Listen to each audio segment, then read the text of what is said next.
Morgan Gibbs-White is heading to Tottenham Hotspur.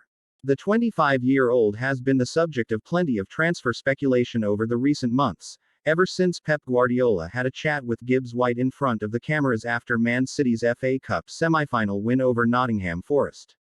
At one point, it looked certain that Gibbs-White would be a Man City player ahead of the 2025-26 Premier League season.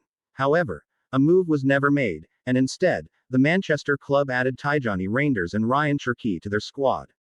Fabrizio Romano has now chipped in on why an offer was never submitted to Nottingham Forest, which has led to the midfielder completing a move to Tottenham.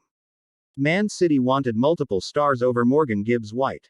Romano initially reported that Man City thought a deal for Gibbs-White was too expensive, as Nottingham Forest originally wanted around £100 million for the midfielder, but that fee eventually dropped down to £70 million. It has also been reported that Man City knew negotiations with Forest owner Evangelos Marinakis were unlikely to run smoothly, and with the Manchester club wanting a new midfielder in before travelling to the FIFA Club World Cup, they opted to move for Reinders instead. There may be multiple reasons for City walking away from Gibbs-White. However, Romano has stated that their reason for doing so was simple, as the Manchester club wanted to use the £70 million they were quoted for the midfielder on addressing multiple issues, rather than just signing one.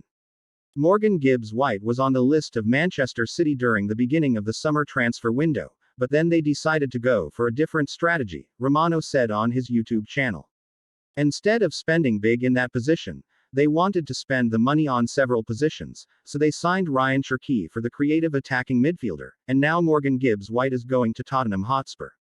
Man City fans think missing out on Gibbs-White may come back to haunt them. However, they should be happy with the additions of both Reinders and Cherki. How Morgan Gibbs-White compares to Tijani Reinders. Gibbs-White and Reinders are similar players as they are both number 8s who like to be involved in the attacking side of the game.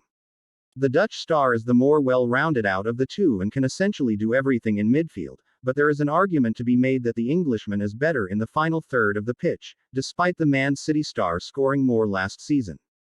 The beauty of the route City went down is that they have addressed this by signing Cherki. Instead of signing an attacking number 8, who can also play as a number 10, they have signed two stars who, between them, can play in every midfield position and out wide.